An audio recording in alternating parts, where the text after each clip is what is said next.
వారు యూదా బెత్లెహేము వారనే ఎఫ్రాతీయులు, వారు మోయాబు దేశంలోకి వెళ్ళి అక్కడ ఇప్పుడు మోయాబు దేశానికి వెళ్ళింది ఎవరెవరంట? నయోమి, తన భర్త, 2 పిల్లలు.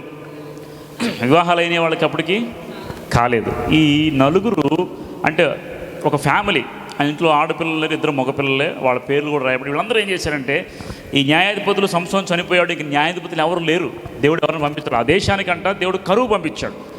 దేవుడే పంపిస్తాడు ఇజ్రాయెల్ దేశం మీద కరువు ఎప్పుడు. ఎందుకంటే వాళ్ళు దేవునికి లోపడక ప్రతిసారి పాపం చేస్తూ దేవుని ఇబ్బంది పెడతా ఉంటే దేవుడు ఏం చేశాడంటే కరువు పంపించేశాడు. ఇప్పుడు చెప్పండి, కరువులు దేని వల్ల వస్తాయంట? పాపం వల్ల వస్తాయి. అయితే చాలాసార్లు దేవుడు వీళ్ళని ఇజ్రాయేలుని తీసుకెళ్ళి వేరే దేశంలో ఉన్న వారికి అప్పగించాడు, శత్రువులకు అప్పగించాడు. ఆ టైంలో కూడా ఇలా చేసినారంటే దేవుడే. ఎందుకంటే వీళ్ళకి ఒక స్థిరత్వం లేదు. వాళ్ళు ఏం చేస్తారంటే బాగున్నప్పుడే దేవుని దగ్గరికి వస్తున్నారు, బాగలేనప్పుడే దేవునికి దూరం అయిపోతున్నారు. ప్రతిసారి ఇలా చేస్తే ప్రభువు వాళ్ళని అప్పగిస్తున్నాడు, మరలా విడిపిస్తున్నాడు. ఇలా జరుగుతుంది ఇజ్రాయెల్ మధ్య. అయితే చూడండి, ఈ ఫ్యామిలీ వెళ్ళిపోయిన తర్వాత అక్కడ వాళ్ళు ఏం చేశారంటే ఆ స్త్రీలను వివాహం చేసుకున్నారంట. అది చూడండి 3వ వచనం. నయోమి పెనిమిటి ఎలిమెలెకు చనిపోయిన తర్వాత ఆమె 2 కుమారులు నిలిచిండ్రి. వారు మోయాబు స్త్రీలను పెళ్లి చేసుకుని వారిలో ఒకదాని పేరు ఓర్పా, రెండవ దాని పేరు. వారు ఇంచుమించు 10 సంవత్సరంలో అక్కడ నివసించిన తర్వాత మహలోని కిల్యోని 2 చనిపోయారు. కాగా ఆస్తి తాను కలిగిన 2 కుమారులు తన పెనిమిటి లేనిదైంది. వారికి ఆహారం ఇచ్చుటకు యెహోవా తన జనులకు దర్శించనని ఆమె మోయాబు దేశంలో వినిన కనుక మోయాబు దేశం విడిచి వెళ్ళడిగా ఆమె ఆమె కొండలను ప్రయాణమయ్యి. చూడండి, ఇప్పుడు జరిగిన విషయం ఏంటి? అక్కడికి వెళ్ళిపోయారు, కాపురం ఉన్నారు. కాపురం ఉన్న తర్వాత ఆ నయోమి భర్త చనిపోయాడు. కొంతకాలం తర్వాత కుమారులు వివాహం చేసుకున్నారు. వివాహం చేసుకున్న తర్వాత 2 కుమారులు కూడా చచ్చిపోయారు. అంటే ఆ కుటుంబంలో 3 ఎవరైతే పురుషులు ఉన్నారో వాళ్ళందరూ కూడా చనిపోయారు. ఇప్పుడు ఎవరున్నారు? నయోమి కోడళ్ళు పేరు ఏంటి చూడండి ఒకసారి. Orpah, Ruth. ఇక వాళ్ళు ఏంటంటే వాళ్ళకి ఒక వార్త వచ్చింది, బెత్లెహేములో యెరూషలేములో దేవుడు దర్శించి కరువు తీసేశాడు, చక్కగా బ్రతుకుతున్నారు అనేటువంటి వార్త వచ్చేసరికి ఇక వీళ్ళు ఏం చేశారు తెలుసా? ఇక దేశానికి వెళ్ళి ఇక్కడ స్టార్ట్ అయింది. ఇప్పుడు ఈ రూతు గురించి కానీ మనం కొన్ని విషయాలు మనం జ్ఞాపకం చేయాలి. ఇదంతా జరిగిన స్టోరీ. అయితే ఇప్పుడు రూతు గురించి చెప్పాలంటే మొట్టమొదటిగా రూతు మోయాబు దేశాన్ని విడవడానికి ఇష్టపడింది. గుర్తుపెట్టుకోండి, మోయాబు దేశాన్ని విడిచిపెట్టి వెళ్ళిపోయింది అనుకోండి.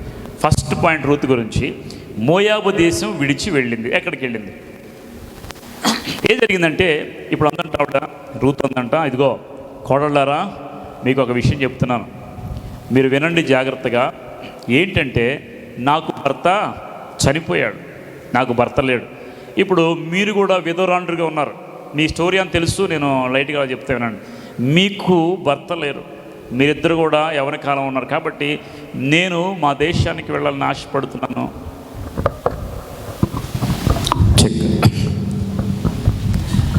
నేను మా దేశానికి వెళ్ళాలని ఆశపడుతున్నాను. కాబట్టి మీరు ఇక్కడే ఉండి ఏం చేయమందంట వాళ్ళతో, మీరు వివాహము చేసుకోండి, మీరు వివాహం చేసుకోనండి అని చెప్పేసి కోడను చూసి 8వ వచనం చూడండి. 8వ వచనం. మార్గంలో వెళుతుంటే నయోమి తన 2 కోడలను చూసి, మీరు మీ తల్లుల ఇండ్లకు తిరిగి వెళ్ళుడి, చనిపోయిన వారి నా ఇళ్ళను మీరు దయ చూపించినట్టు యెహోవా మీ ఇళ్ళ దయ చూపినగా, మీరు ఒక్కొక్కతే పెళ్లి చేసుకున్న తన ఇంట నెమ్మది నొందినట్లు యెహోవా దయ చేయనుగా కానీ వారితో చెప్పి వారిని అందరూ వారు ఎలుగెత్తి ఏడ్చి ఏమన్నారు చూడండి, నీ ప్రజల యొద్దకు నీతో కూడా వచ్చేది ఆమెతో చెప్పగా, నయోమి నా కుమార్తెల మీరు మరలుడి, నాతో కూడా మీరు రానేలా, మిమ్మల్ని పెళ్లి చేసుకుంటాకి ఇంకా కుమారులు నా గర్భమున నందురా, నా కుమార్తెలరా తిరిగి వెళ్ళుడే. నేను పురుషునితో ఉండలేని ముసలిదానను, నాకు నమ్మిక కలదని చెప్పి ఈ రాత్రి పురుషునితో నుండి కుమారుని కనిన వారు పెద్దవారు వరకు వారి కొరకు మీరు కనిపెట్టుకుందిరా, మీరు వారి కొరకు కనిపెట్టుకుని పురుషులు లేక ఒంటరి కత్తలేందిరా. ఇదంతా చూడండి ఏం చెప్తుందంటే, 2 కోడళ్ళు అత్త కలిసి బయలుదేరారు మోయాబు దేశం నుండి. బయలుదేరితే మధ్యలోకి వెళ్ళిన తర్వాత అత్త ఏముంటుందంటే, అమ్మ కుమార్తెలారా అంది, కోడళ్ళారా అనలా.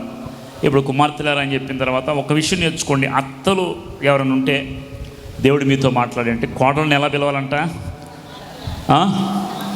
కుమార్తెలారా అంటారా, అసేవసే అంటారా, ఏమంటారు నాకు తెలియదు. బైబిల్లో ఈరోజు ఒక అత్త ఒక కోడలు, అత్తకు తగిలినప్పుడు అత్త సరి చేసుకోవాలి, కోడలు తగిలినప్పుడు కోడలు సరి చేసుకోవాలి. అత్త చెబుతున్నప్పుడు కోడలు అత్తకి చెప్పాలనుకుంటారు, కోడలు చెప్పిన అత్త అట్టకి చెప్పాలనుకుంటారు. నిజంగా జరిగాయి ఇవి. కానీ బైబిల్ గ్రంథంలో వీళ్ళిద్దరిని ఒక మాదిరిగా చేసుకొని కొన్ని విషయాలు మనం నేర్చుకుందాం ఆత్మీయంగా. అది చూడండి, ఈ అత్తగారు అన్నారు కుమార్తెలారా అని చెప్పిందంట. అసలు ఎంత చక్కగా వాళ్ళని పిలిచింది, సంబోధించింది చూడండి. అప్పుడు వీళ్ళు ఏం చేశారు, మీరు వెళ్ళండి, నా కుమారులు లేరు, ఇప్పుడు చనిపోయారు, ఇంకా మరలా వాళ్ళని కనాలంటే సమయం సరిపోదు కాబట్టి మీరు వెళ్ళి వివాహం చేసుకుని ఇష్టం వచ్చిన బతకండి అంటే, ఈ ముందు ఏడ్చారు, కొంత దూరం వెళ్ళారు. వెళ్ళిపోయిన తర్వాత ఒక కోడలు మాత్రం సరే అత్త కూడా వస్తానంది. కాదు మీరు వెళ్ళండి అని చెప్పేస్తే ఈ కోడలు అంది సరే అని చెప్పేసి ఆవిడ అక్కడ నుండి మోయాబు దేశానికి తిరిగి వెళ్ళిపోయింది. ఆవిడ ఎవరంట? ఓర్ప. ఇక రూతు మాత్రం అక్కడే ఉండి ఏం చేసిందంట, ఆ టాప్ పాయింట్ తర్వాత చెప్తాను. ఇప్పుడు చూడండి, మోయాబు దేశాన్ని విడిచిపెట్టడానికి ఇష్టపడింది రూతు. అసలు మోయాబు దేశం అంటే ఏంటి మీకు గుర్తుందా? ఫీనేహాసు ఒక ఈటి తెచ్చుకొని చంపేస్తాడు. గుర్తుందా మీకు అది? ఎవరిని? ఇజ్రాయేలీలు పురుషులు, మిద్యానీయులు, మోయాబీలు వస్తే వాళ్ళని తీసుకొని వెళుతుంటే, వ్యభిచారం చేస్తుంటే ఆ ఫీనేహాసు చూసి ఓర్వలేక ఖడ్గముతో, ఈటతో ఇద్దరిని చంపేస్తాడు.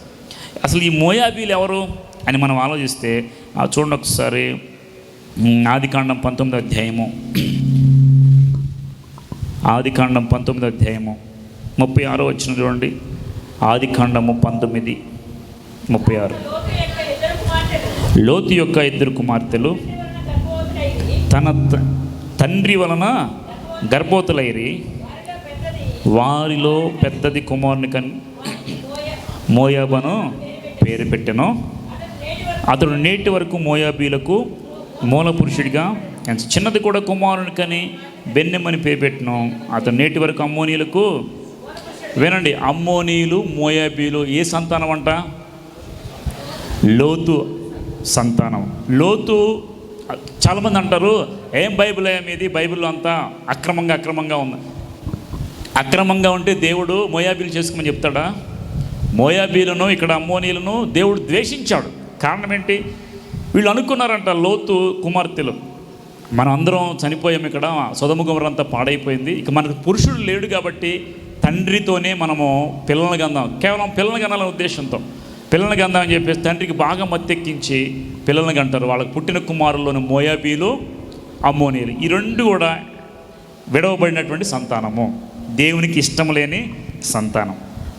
బైబిల్లో రాసి ఉన్నాయి, ఇలా ఉండొద్దని చెప్పాడు, అంతేగాని బైబిల్ ఉన్నదంతా కాబట్టి అది మనం పర్ఫెక్ట్గా తీసుకోవాల్సిన అవసరం, అది మనకి మాదిరి కోసం కాదు రాయబడింది, ఇలా ఉండొద్దని చెప్పడం కోసం.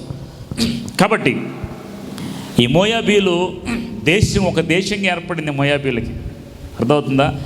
లోతు పెద్ద కుమార్తె సంతానమంతా ఏమైపోయారు, ఇప్పుడు ఒక దేశాన్ని స్వతంత్రించుకున్నారు మోయాబీలు. ఎదోము దేశం తెలుసా మీకు? ఎదోము దేశం అంటే, ఎదోమీలు అంటే ఎవరు తెలుసా వీళ్ళు చెప్పండి?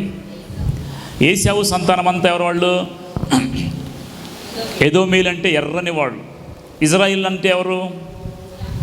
యాకోబు సంతానం. ఏశావు సంతానం అంతా ఎదోమీలు, ఎదోము దేశం ఉంది. ఇజ్రాయిల్ దేశం ఉంది. అమ్మోనీలు దేశం ఉంది. ఫిలిస్తీన్లు వీళ్ళు కలిసిన వాళ్ళ యొక్క సంతానం వీళ్ళంతా కూడా. కాబట్టి జాగ్రత్తగా వినండి. ఈరోజు మోయాబీలతో ఆ దేవుడు ఉండొద్దని చెప్పాడు, కానీ ఈవిడేం చేసిందంటే మోయాబు దేశానికి వెళ్ళిపోయి మోయాబు దేశంలో నివాసం చేసి అక్కడే ఉండి, వీళ్ళు చేసిన తప్పేంటంటే అక్కడ స్త్రీలను వివాహం చేసుకున్నారు. ఇంకొక గొప్ప విషయం అంటే మోయాబు స్త్రీలలో కూడా కొంచెం మంచి క్వాలిటీస్ కలిగిన స్త్రీ, ఆవిడ పేరు ఏంటంట? రూతు. ఇప్పుడు రూతు ఏమంటుందంటే, సరే దానికంటే ముందుగా మోయాబు దేశాన్ని రూతు విడిచిపెట్టింది కాబట్టి దీన్ని బట్టి మనం ఆత్మీయంగా ఏం అర్థం చేసుకోవాలి అంటే, పాపపు జీవితము, పాపపు సంతానము, పాపపు ప్రజల మధ్యలోంచి మనం వేరే బయటికి రావాలి. రూతు నుండి మొట్టమొదటిగా నేర్చుకునే అంశం ఎక్కువ వస్తున్నారు, బాగా తగ్గించండి. ఇంటో మనం నేర్చుకునేటువంటి గొప్ప మొట్టమొదటి మాట ఏంటంటే, మోయాబు దేశాన్ని విడిచి రూతు ఎలాగైతే వచ్చిందో మనం కూడా పాపపు పరిస్థితి నుండి, పాపపు దేశం నుండి, పాపపు ప్రజల మధ్య నుండి, ప్రాచీన స్వభావం నుండి బయటికి రావాలి. వెతికింది ఎలాగైతే నేను బయటపడాలా అనుకుంది, అత్తే మార్గం. ఎవరు చెప్పండి? ఇప్పుడు ఆవిడకి దిక్కైంది ఎవరు? అత్తగారు వచ్చేసరికి రూతు. ఇక ఈ స్థలములో మోయాబు దేశంలో అంతా విగ్రహారాధన భయంకరంగా ఉంది. ఇప్పుడు నయోమి ఏమో యెహోవా దేవుని ఆరాధిస్తుంది, అలవాటైంది. దేవుడికి కూడా అర్థమైంది ఏంటి తెలుసా? నా దేవుడు అనగా నయోమి పూజించే దేవుడే గొప్పవాడు అని ఎరిగి ఈవిడేం చేసింది ఒకటే, నాకు ఆ దేవుడే కావాలి, నేను మాత్రం మోయాబు దేశంలో ఉండనే. అంతకుముందు తెలియనప్పుడు ఉంది, ఇప్పుడు తెలుసుకున్న తర్వాత ఇంకా ఆ దేశంలో ఉండడానికి ఆవిడ ఇష్టపడలేదు. తర్వాత ఏం చేసింది ఆవిడ, చూడండి రెండోదిగా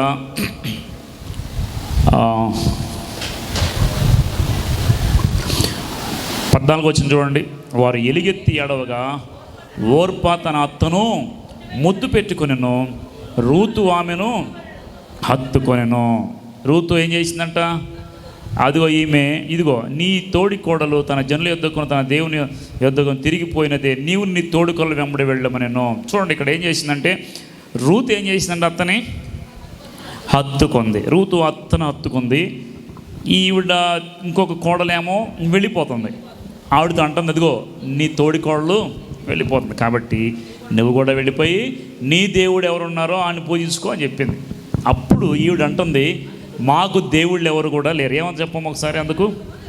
అందుకు రూత్, నా వెంబడి రావద్దనియు, నన్ను విడిచిపెట్టమనియు, నన్ను బతిమాలు కొనవద్దు, నీవు వెళ్ళి చోటకి నేను వచ్చేదను, నీవు నివసించు చోటనే నేను నివసించదను, నీ జనమే నా జనము, నీ దేవుడే నా దేవుడు, నీవు మృతి పొందు చోటను నేను మృతి పొందేదను, అక్కడనే మరణం తప్ప మరి ఏదైనా నన్ను ప్రత్యేకపరచండి, యెహోవా నాతో ఎంత కీడైనా చేయను కాక. ఓకే, వినండి, ఈవిడన్న మాటలు చూడండి, ఇది చాలా ఇంపార్టెంట్ వర్డ్స్ ఇక్కడ. రూతు టర్నింగ్ పాయింట్ ఏంటంటే, యాక్చువల్గా వయసులో ఉండి వివాహం అయిపోయి భర్త చనిపోయిన స్త్రీలు తోడు కోరుకుంటారు.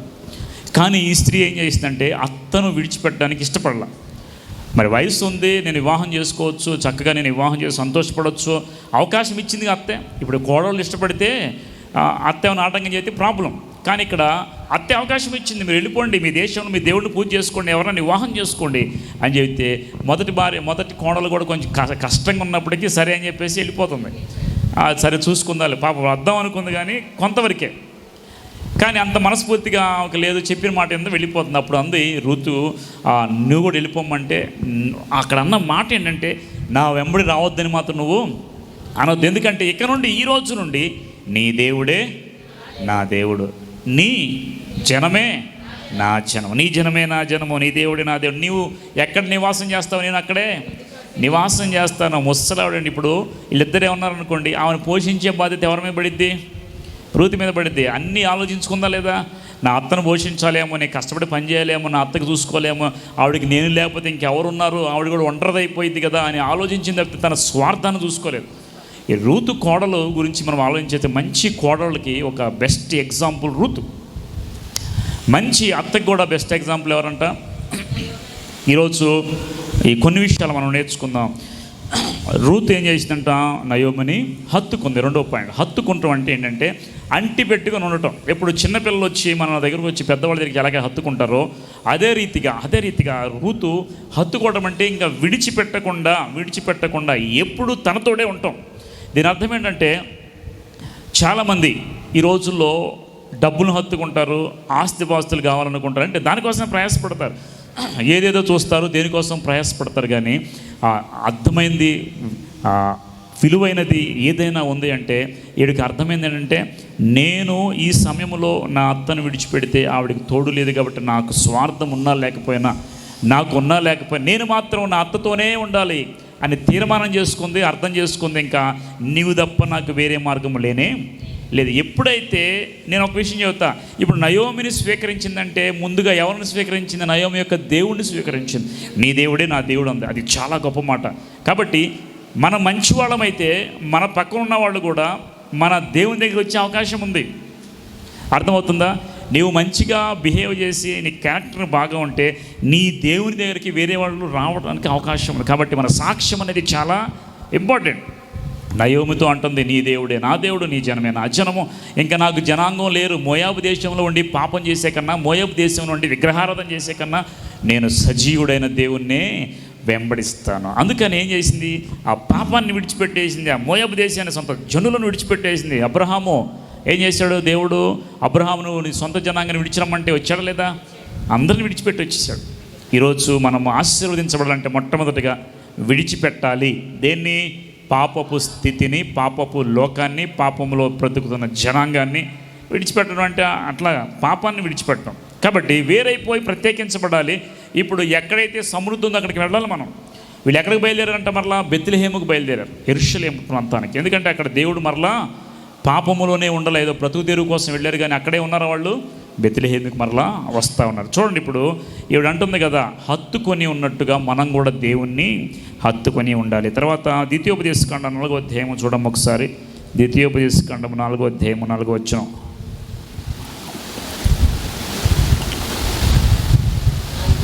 నాలుగు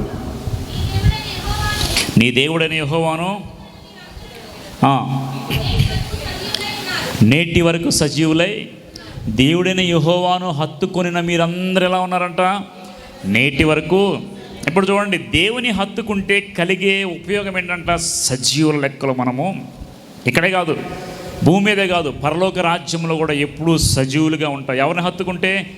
కాబట్టి ఈరోజు ఈ రూతుని బట్టి మనం నేర్చుకోవాలి, దేవుని హత్తుకోవాలి, దేవుని కలిగిన ప్రజలను కూడా మనము మీ ఫ్రెండ్షిప్, ఈరోజు ఫ్రెండ్షిప్ డే కదా, మీ ఫ్రెండ్షిప్ ఎవరితో అంటే దేవుని ప్రజలతోనే ఉండాలి. దేవుని బిడ్డ మన మిగతా వాళ్ళతో ఉండకూడదా? ఉండాలి. నేను ఒకటి చెప్తానండి, ఒక విశ్వాసం మనం ఏం చేయాలంటే అందరితో మంచిగా జీవించాలి, బట్ వాళ్ళ అలవాట్లలో మీరు పాలిభాగస్లు అవ్వకూడదు. ఇప్పుడు దేవుని ఎరగని వాళ్ళు అన్నిలు ఉంటారు, వాళ్ళతో చక్కగా సమాధానం కలిగి ఉండొచ్చు, స్నేహం చేయొచ్చు, కానీ వారి ఆచారాలు, వారి పద్ధతుల్లో మనం పాలిభాగస్తులు కాకుండా, వారిని ఇబ్బంది పెట్టకుండా, నీవు ఇబ్బంది పడకుండా చక్కగా ముందుకు వెళ్ళడానికి జ్ఞాపకం చేసుకో. కాబట్టి ఏంటంటే ఇప్పుడు దేవుణ్ణి హత్తుకున్న వాళ్ళు ఎలా ఉంటారంట? సజీవులుగా ఉంటారు. ఇప్పుడు స్నేహితులు 4 ఉన్నారు, ఈ 4 కూడా దేవుని హత్తుకున్నారు. ఒక రాజు వచ్చి ఒక పెద్ద ప్రతిమ చేయించి మీరు మొక్కుతారా లేదా, లేకపోతే చంపేస్తానంటే వాళ్ళు ఏమన్నారు చెప్పండి? మీరు ఏదైనా చేసుకోండి, మేము మాత్రం మొక్కం. హత్తుకోవడం అంటే ఏంటంటే ప్రాణం పోయినా మేము మాత్రం టర్న్ అవ్వం, విడిచిపెట్టం, వెనక్కి తిరగం. ఇదే హత్తుకోవడం అంటే. యాక్చువల్గా మనం హత్తుకోవడం అంటే మన అవసరానికి వచ్చినప్పుడు హత్తుకోవడం, తర్వాత వెళ్ళిపోవడం. ఇది హత్తుకోవడం కాదు. రూత్ ఏం చేసింది? కష్టంలో ఉన్నప్పుడు అత్త వెంబడి వచ్చిందా లేదా? నీ జనమే నాది, ఆ ప్రాణం పోతే నీదే. ఇది హత్తుకోవడం అంటే కంప్లీట్ డిపెండ్ అపాన్ గాడ్. 100% దేవుని మీద ఆధారపడటమే హత్తుకోవడం. కాబట్టి ఈరోజు దేవుణ్ణి మనం హత్తుకున్నట్టయితే ఖచ్చితంగా దేవునితో సజీవుల లెక్కలో మనం ఉంటాం. కాబట్టి వినండి, 4 కూడా మా ప్రాణం పోతే పోయింది, మేము మాత్రం మొక్కమన్నారు. హత్తుకున్నారు దేవుణ్ణి. ప్రాణం పోవడానికైనా కానీ వాళ్ళు వెనుకాడకుండా అగ్నిగుండంలోకి వెళ్ళారు లేదా? హత్తుకోవటం అనగా కష్టమైన నష్టమైన వెంబడి వెళ్ళడం, నిలబట్టం అంతే. ఇక రూతు కూడా అలాగే వెళ్ళిపోయింది. నాకు కష్టమైన నష్టమైన నీతోనే ఉంటాను. ఈ 4 స్నేహితులు కష్టమైన నష్టమైన నీతోనే ఉంటాను ప్రభు, నువ్వే కావాలి ప్రభు అనుకున్నారు, అగ్నిగుండానికి వెళ్ళిపోయారు. పేతురుకి కష్టం వచ్చింది. యేసుక్రీస్తుని బంధించినప్పుడు పేతురు చుట్టూ తిరుగుతున్నాడు. నువ్వెవరు వాళ్ళలో ఒకడు కదంటే కానే కాదు. ఏం చేశాడు? తప్పించుకున్నాడు అబద్ధం చెప్పి. కష్టం రాగానే హత్తుకున్న మనం ఏం చేస్తామంట? విడిచిపెట్టేస్తూ ఉంటాం. ఈ విధంగా చూడండి, ఈ విధంగా చాలామంది ఏం చేస్తారంటే ఈ లోకాన్ని హత్తుకుని. యేసుక్రీస్తు శిష్యుల్లో ఒక ఆయన ఎప్పుడు సంచిని హత్తుకుని ఉండేవాడు. ఎవరు చెప్పండి? ఆయన యోధ. ఏ సంచి అది? డబ్బు సంచి. మనం ఏది హత్తుకుంటామో దాని మీదే మన లైఫ్ డిపెండ్. హత్తుకున్నాడు, దేవుని విడిచిపెట్టాడు, వెళ్ళిపోయాడు, చివరికి ఏం చేశాడు? ఉరిపెట్టుకొని చనిపోయాడు. కాబట్టి కష్టమైన నష్టమైన దేవునితోనే మనము ఉండాలి. రోమిలకు రాసిన పత్రిక 8వ అధ్యాయం 35వ వచనం చూడండి ఒకసారి. రోమిలకు రాసిన పత్రిక 8:35.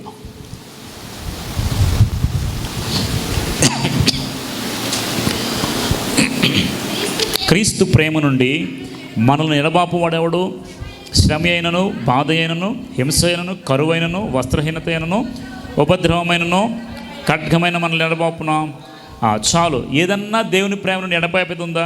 ఈ రూతు అదే అనుకుంది, నీ నుండి నన్ను ఎడబాపేది ఏది లేదు, మరణం తప్ప. కాబట్టి ఏది కూడా హత్తుకోవడం అంటే వీటిలో ఏది ఎడబాపే స్థితి రాకూడదు. కష్టం వచ్చినా, శ్రమ వచ్చినా, వేదన వచ్చినా, కన్నీరు వచ్చినా విడిచిపెట్టి వెళ్ళిపోయిందా రూతు? ఎడవలేదు. కాబట్టి హత్తుకోవడం అంటే కంప్లీట్గా డిపెండ్ అవ్వటం అనమాట. కాబట్టి గుర్తుపెట్టుకోండి.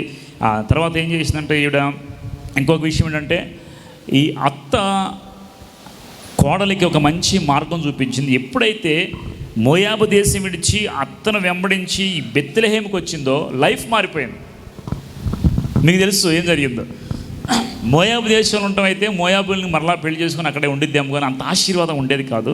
ఈవిడేం చేసింది, దేవుని హత్తుకొని, దేవుని కుమార్తె అని వాళ్ళ అత్తను హత్తుకొని అత్తను చూసుకోవడానికి వెంటనే రావటం వల్ల ఏం జరిగిందంటే అక్కడ ఆవిడ లైఫ్ టర్న్ అయిపోయింది. ఈ ఐడియా ఇచ్చింది ఎవరు చెప్పండి? రూతుకి. సరే, ఈ బైబిల్ గ్రంథం నుంచి మనం కొన్ని చదువుతాం.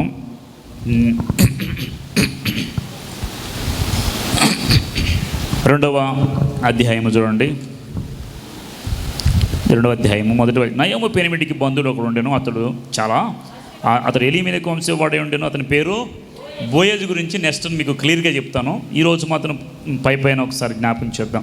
ఇప్పుడు యవని కటాక్షము 2వ వచనం. మోయాబీయులైన రూతు, నీ సెలవైన ఏళ్ల నేను పొలంలోనికి పోయి ఎవని కటాక్షం పొందగలను వాని వెనుక పరిగి వేరుకుందనని నయోమితో చెప్పగా, ఆమె నా కుమారి ఏముంది, నా కోడలా పోందా, నా కుమారి పోందా? నా కుమారి పొమ్మనెను. వెళ్ళిన తర్వాత ఈడేం చేసిందంటే అక్కడ నుండి ఒక పొలానికి వెళ్ళింది. ఇప్పుడు ఎక్కడికి వెళ్ళాలని అడిగితే డైరెక్షన్ చూపించింది ఎవరు చెప్పండి?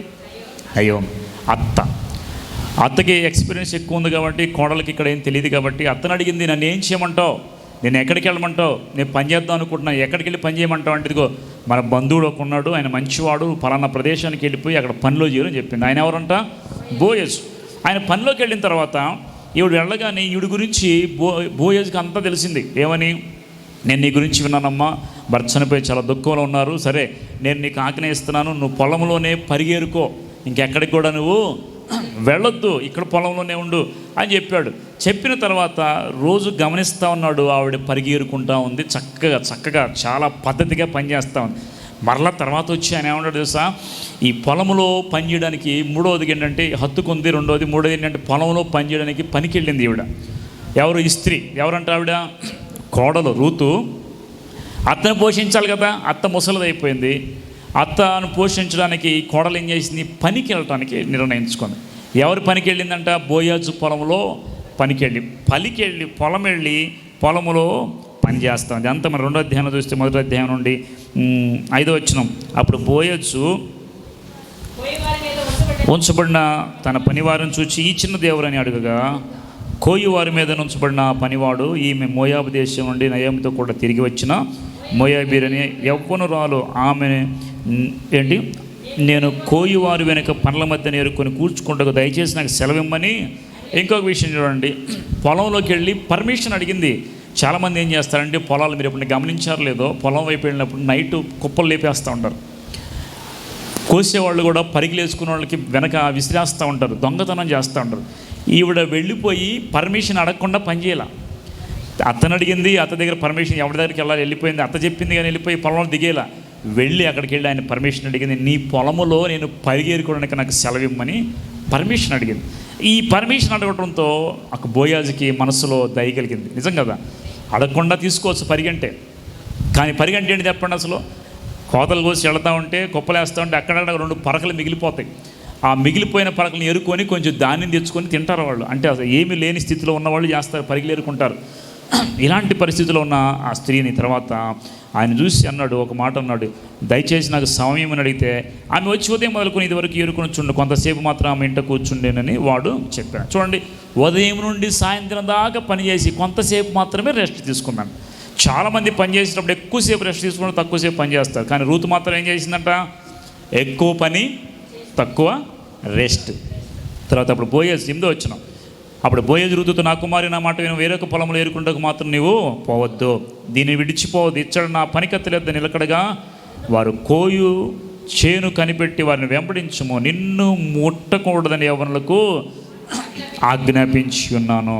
నీకు దాహమగునప్పుడు కుండలెత్తుకుపోయి పనివారు చేతిని నీళ్లు త్రాగమని.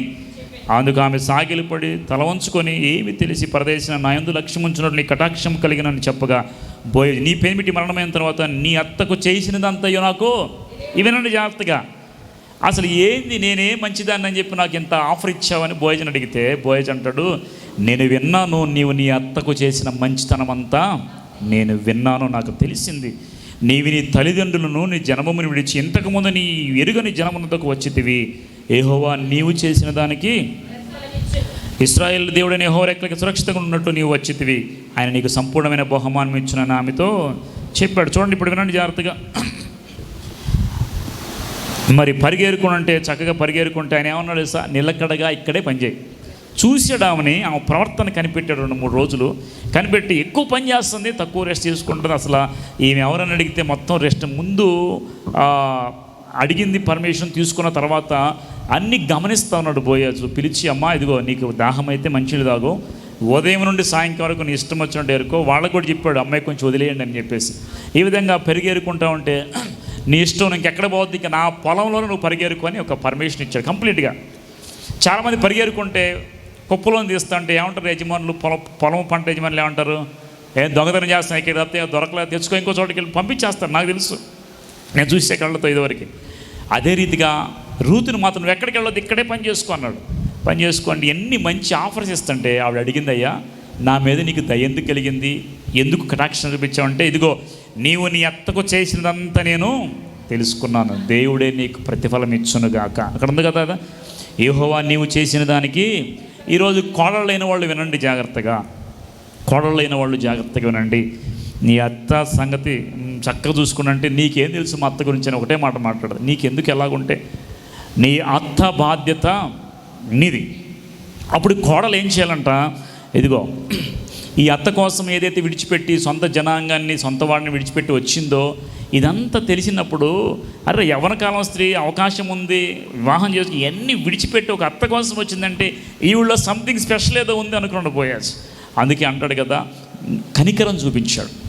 ఎప్పుడైతే నువ్వు మంచిగా నిలబడతావో, వేరే దాని గురించి ఆలోచించకుండా దేవుని కోసం నిలబడతావు, దేవునికి భయపడి మంచి కార్యాలు చేస్తావో, అప్పుడు ఆటోమేటిక్గా దేవుని కృప నీ మీదకి. వాళ్ళు ఎలాంటి వాళ్ళు తర్వాత సంగతి, నీవు చేయవలసిన బాధ్యత నీవు చక్కగా నెరవేర్చినట్లయితే నీకు ప్రతిఫలం ఇచ్చేది ఎవరు చెప్పండి? ఏమండి ఎంత పని చేసినా లెక్క చేయండి మా అత్త అని ఇష్టం వచ్చిన మాట, నీకెందుకు అవన్నీ, నీ పని నువ్వు చేయి. ప్రతిఫలం ఇచ్చేది ఎవరు? దేవుడు. ఒక కోడలు వెళ్ళిపోయింది, ఒక కోడలు అలాగే ఉంది, హత్తుకున్నారు. ఇప్పుడు అత్త కోసం చేసినవన్నిటిని దేవుడు చూశాడు. నీ దేవుడే నీకు ప్రతిఫలం ఇస్తాడు నీవు చేసిన దానికి. గుర్తుపెట్టుకోండి, ఇప్పుడు నీవు చేసిన దానికి నీ దేవుడు. మీరు ఏదైనా కానీ కీడు చేస్తే మంచి చేయండి. నేను ఒక విషయం చెప్తా, వాళ్ళు అత్తలు మంచివాళ్ళు కాకపోయినా కోడలు ప్రవర్తన వల్ల మార్చుకోవచ్చా కదా? మార్చుకోవచ్చు, అవకాశం ఉంది చాలా. కానీ మొదట్లోనే ఇప్పుడు యాక్చువల్గా ఎలా ఉంటుందంటే, అత్తలు ఏం చేస్తారంటే కూతుర్ని ప్రేమించినట్టుగా కోడల్ని చాలా చోట్ల ప్రేమించరు. కోడలు బాగా చెబుతున్నారు ఇప్పుడు, కూతుర్ని ప్రేమించినట్టు కోడల్ని ప్రేమించరు. ఆవిడనేమో దాచిపెడతారు, ఏమినేమో తిడతా ఉంటారు. పద్దాకల వాళ్ళని ఏది చేసినదిగో పని చేయట్లేదు, పద్దాకల కొంగునేసుకుని తిరుగుతుంది భర్తని, నా కుమారుడిని కొంగునేసి తిరుగుతుంది, ఇలా మాట్లాడేసరికి వాళ్ళకి మనసు ఇరిగిపోతాం. ఇప్పుడు అత్త ఏం చేయాలి? నేను ముందు చెప్పాను దాకా, అత్త ఏం చేయాలంట, కోడల్ని కూతురులాగా చూసుకోవాలి. చూసుకుంటారంటారా? ఏ ఇంట్లోకైనా వెళ్ళండి, పాముకి ముంగిస్కి ఎలాగైతే వైరం ఉంటుందో ప్రతి ఇంట్లో అత్తకి కోడలకి, నేను ఎవరిని ఉద్దేశించి చెప్పట్లా, జనరల్ చెప్తాను, ఓకే వినండి. అత్తకి కోడలకి ఈ విధంగా ఎందుకు ఉంటుందంటే, ఫస్ట్ వచ్చినప్పుడు బాగానే ఉంటాం, కానీ తర్వాత ఏదో ఒక విషయంలో, నేను ఒక చోట ప్రార్థన చేయడానికి వెళ్ళా, ఫస్ట్ యానివర్సరీ మ్యారేజ్. ఆ కోడలు సాక్ష్యం చెబుతుంది, మా అత్తగారు ఎంత మంచిదంటే అసలు ఎంత బాగా చూసుకుని చెప్తాను. నేను వాక్యం చెప్పడం, అమ్మ కొత్తగా ఉన్నావు కదా నువ్వు ఇలా చెబుతావు, నీకు నెక్స్ట్ ఇదే చెప్తే మాత్రం నేను ఒప్పుకుంటాను, నెక్స్ట్ ఇయర్ తర్వాత నాకు కంప్లైంట్ వస్తాను. ఏంటంటే అత్తకి కోడలకి పడతలేదు, నిజంగా అత్తకి కోడలకి పడట్లేదు. ఫస్ట్ కుమార్తె పుట్టింది, తర్వాత ఇంకో కుమారుడు ప్రెగ్నెన్సీతో ఉంది. నాకు ఫోన్ చేశారు, బ్రదర్ మరి నేను ఇద్దరు మేము డ్యూటీలకు వెళ్ళిపోతాము, నాకు 2వ ప్రెగ్నెన్సీ నేను తీసేది అనుకున్నాను, చేయించుకోవచ్చా లేదా నన్ను అడిగారు. ఏంటి కారణం అంటే, మా అత్తకి నాకు గొడవలు అయినాయి కాబట్టి మొదటి కుమార్తెను చూసుకోండి టైం సరిపడి, ఇప్పుడు 2వ కుమారుడు వచ్చాడు చూసుకోండి ఎలాగా, కాబట్టి నేను అందుకే అసలు చూడండి ఆవిడకి ఎంత ఫ్రస్ట్రేషన్ వచ్చేసి ఆ సెకండ్ చైల్డ్ వద్దనుకుంది. నేను అన్నాను, హత్య అవుతుంది, అది పాపం అవుతుంది, తీయొద్దు, దేవుడే మార్గం చేస్తాడు అని చెప్పేసి నా చివరిగా వెళ్ళిపోయారు హాస్పిటల్కి. చివరిగా నా మాట కోసం ఫోన్ చేశారు.